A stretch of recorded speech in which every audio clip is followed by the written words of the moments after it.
Welcome back to Fuchs Around and Call Them Out. Today, we are with a giant of the Medicare industry, Mr. Josh Kerchis. Now, we sat strategically here so that everybody could know that Josh is far and away the tallest in the office.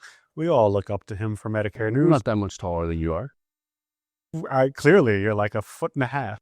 We're all standing up behind the desk, by the way. Don't let him fool you. Obviously, a co-host, Mr. Alex Cal. So we're going to get to a few things, but it is Medicare season, which means that you just kind of sleep around the office all day. Yeah, exactly. Eat, sleep, repeat. Just no time for friends or family. Well, you shouldn't. Eat, sleep, because he can't leave the office. That's what we're going for. I want to get paid, so. Well, that's why we don't let him leave. So what is happening this year? Like, what is going on in the Medicare world? No pressure. We didn't prep him for any of this. Good luck. So, I mean, I don't think anything too crazy is changing from year over to year. No. You're supposed to scare people. You need to come in right now. I mean, yeah, you should. No. Please, no. So, year over to year, there's not normally too many changes that do happen. There's always price increases as everything else goes up. Exciting. With that, none of the numbers are out yet. Oh, good. Yeah. So the Medicare... So we'll have to do this again when all the numbers come out? Exactly. You get excited. Okay. Medicare busy season is October 15th through December 7th. The numbers and new plans and all that for people don't normally come out until the start of that. Okay. So like 2 weeks. About another week, too. The premiums and all of that could come out in November. It just basically depends on when they want to put them out. Fair enough. All right. So in here on my paper that we've prepared ahead of time, I have a hook that I'm going to read, and I think Alex is going to start asking questions because Alex and Josh both know way more about Medicare than I do, and happily. All right, hook, get excited. Healthcare is one of the biggest expenses in retirement, and yet it's the least understood. Today, we're breaking down Medicare, the process, and what you need to know so you don't get blindsided. So before I do go into the questions, I got to lower the seat a little. That makes sense. So I could, look up. Yeah, so it's like normal at that point. Yeah. Right? Unrelated, there was a few players on a Fuchs financial basketball team. It may surprise you to learn who was on there. Josh was not on it. Yeah. Not that. I'm only 6'5". I'm not that tall. Taller than anyway. Great. So first question, why is healthcare in retirement important? Well, I mean, as you get older, unfortunately, you don't normally get healthier. So from there, it's important to actually maintain your health, just as you've been doing your whole life. And it's, especially with the prices of everything increasing, you want to have the coverage to end up lowering those in the long run. Okay. All right. Myth busting here. Many think Medicare is free or that it covers everything. That's the case, right? Medicare just covers everything? Yeah, absolutely. Why wouldn't it? Okay. It's through the government, right? Yeah. What is the reality, man? Break it down for us. So hard-hitting facts. Yeah, there's two main parts of Medicare. It's A and B. It's called original Medicare a lot of times. A is free, so that part is true. And Great. It's just all hospital coverage. You break your arm, end up in the hospital. Part A. Part B is the one that everybody has to pay for. 2025 base price is $185 a month. Some people get billed in 3-month increments. So if you see $555, that's why. But so part B is all medical. So pretty much everything that's not in the hospital. There's a few exceptions. But it's not free and doesn't cover everything. There's different ways to add on and make what you have better.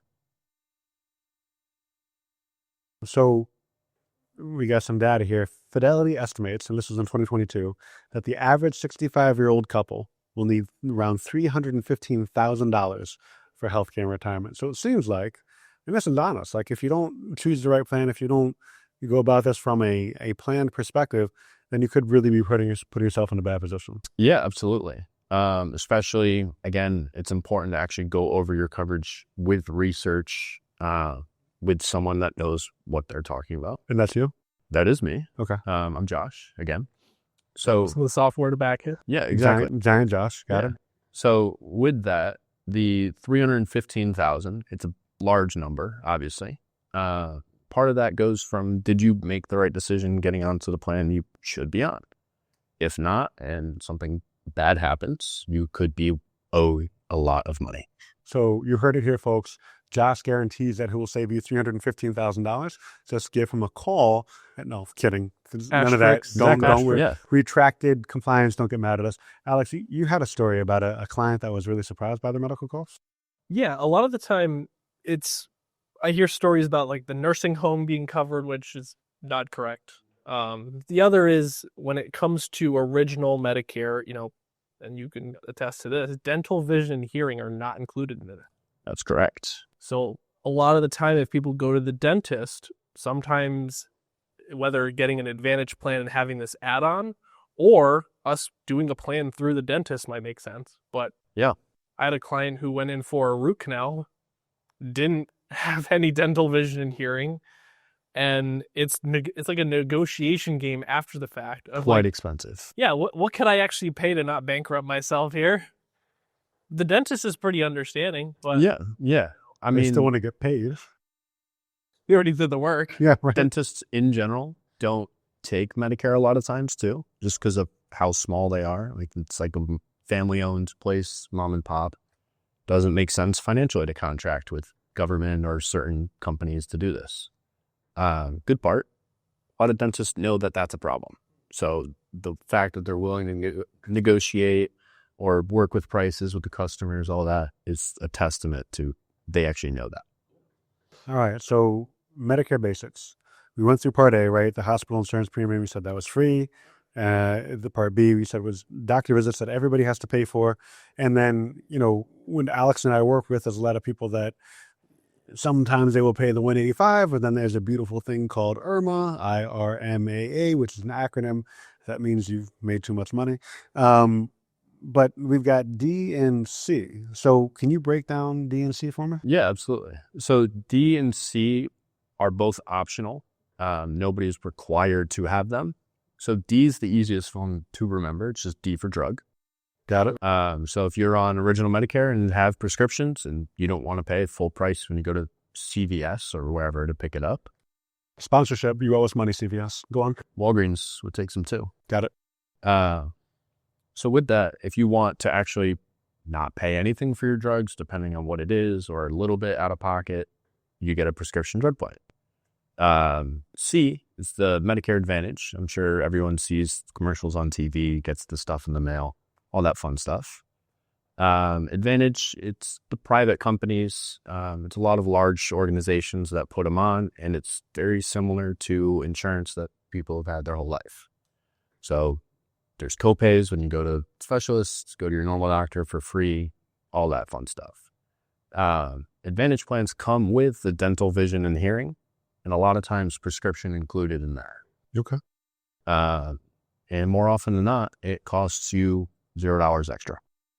So it sounds like Part C is just A, B, and D, and kind of dental, vision, and hearing all kind of put together. Yeah, it was absolutely. It's like an umbrella policy for it all. And it doesn't cost anything more than B. So it's the 185 in a lot of cases? Yeah, more often than not, yeah. So in my world, from an outside perspective, and I say outside perspective because I'm not the one ever really selling it. Yep. I've heard a lot of people say, oh, just put everybody into an Advantage plan. Everybody will be better off if they just get like that coverage. And that's bothered me because I also heard that the commission for the Advantage plan is sometimes higher than it is for other things. And can you, when would somebody not need, when is the Advantage plan wrong? So the Advantage plan is the best bang for your buck when it comes to Medicare. Again, you don't pay anything extra and you get all these benefits added in.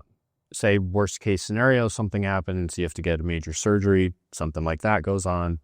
You end up paying, say, close to $10,000, depending on the plan, out of pocket for the year, because that's the max out of pocket. But Okay. there's other policies Per person, or ways. per household? Correct, yeah. So it's all individual with Medicare. Okay, got it. So with that, there's other ways to get around it to actually make it cheaper in that sense. But worst case scenario, Advantage isn't great. If you have a normal, healthier year, Advantage is great. Okay. We can't predict health. You're just retired, you never had any issues, Advantage is good. You have ongoing health problems, maybe Advantage isn't the right way to go? Correct, yeah. Okay. What are you looking at usually? Like, hey, what is the expected cost versus what we would be at? And kind of what the break even is, or how do you determine? Yeah, so we here, Fuchs Financial, we've got a system that I use. Basically lets me plug in people's doctors, their prescriptions, shows me how much it'll cost to pick up a drug at this place versus that, who's in what network. And then there's a section that's basically, what do you expect to go wrong? How many times do you plan on being in the hospital, going to the doctor, that type of thing? It'll give an estimated yearly cost for how much it'll be out of pocket for that year. Okay. So if you feel like you may be in the wrong plan, good news is that we got what is it called? The annual enrollment period? Absolutely. That's a big deal for you, right? Yeah. It's October 15th through December 7th, like I had said before. During that time, you can make any change imaginable to your plan. Any change at all? Yeah, with no penalties. So we can get unicorns. Well, if that's in the That'd writing. be a happy birthday for me if I could get that. That's the hidden plan N that we haven't seen before. Exactly. Plan U for unicorn. Got it. All right. So break it down for me really simply. And let me just say, or let me try. So again, if I'm relatively healthy, I don't have a lot of issues, I don't expect a lot of things to go wrong this year, then I've got the Advantage plan. And the worst case scenario with that is that if something does go wrong, I'm going to pay more than I would for other plans, but not so much more that it's prohibitive. Correct. Yeah. I mean, there are, in some cases, Advantage plans are able to deny coverage for things, just like how any other insurance plan works. How often have you run into that? I've been here about a year and a half, almost 2 years. I've seen it once with a client of ours. Basically, I believe you might have actually been in there for that, but his doctor wanted him to get an MRI. Doctor said, he said, yeah, absolutely. Went and got it done. Insurance company sent him a bill in the mail for $600. Grand scheme of things, it's not too bad. MRI is like $3-4 grand normally. So they covered about 80%, but his Advantage plan told him it was going to cost $200. So he's like, why am I paying this extra $400? Insurance company said, we didn't deem it medically necessary. Fun. Someone sitting at a desk doing it. Careful, we have a client that is debating on the other side of things, and I don't feel like getting into it with him again. Yeah. So temper your words, sir, so that I can avoid these negotiations. So insurance company called the doctor. Doctor said, yeah, I ordered it. They sent the client new bill for $200. Oh, okay. So it wasn't $600, it was $200. That was the worst case scenario that you've seen so far. Yeah, with things being denied. Okay. All right. So it sounds like just like an appeal process. Yeah, which may or may not go someone's way, but again, not super common. Okay. Fair enough. Cool. Well, do you see any hidden costs other than just the one-offs with things not being approved when it comes to Medicare, other than, of course, good old Aunt Irma here? Yeah. Other than pretty much just the dental side, since they don't really cover a lot of things. Even if you go and purchase an add-on for it, you're not getting the best coverage in the world. So dental can really mess up some people's bank accounts when it comes to Medicare. I heard, and correct me if I'm wrong, that if you are on a plan, decide not to take dental, and then want to add it later, sometimes they penalize you for that. No, for dental, vision, and hearing plans, you can do it at any point during the year. So you can do it on May 4th if you wanted to. Really? Yeah. So we can just see, I have a hard time believing that. They're like, oh, I'm not going to pay for it. I'm not worried about it. Oh, you need a root canal. Hang on, let me call Josh real quick.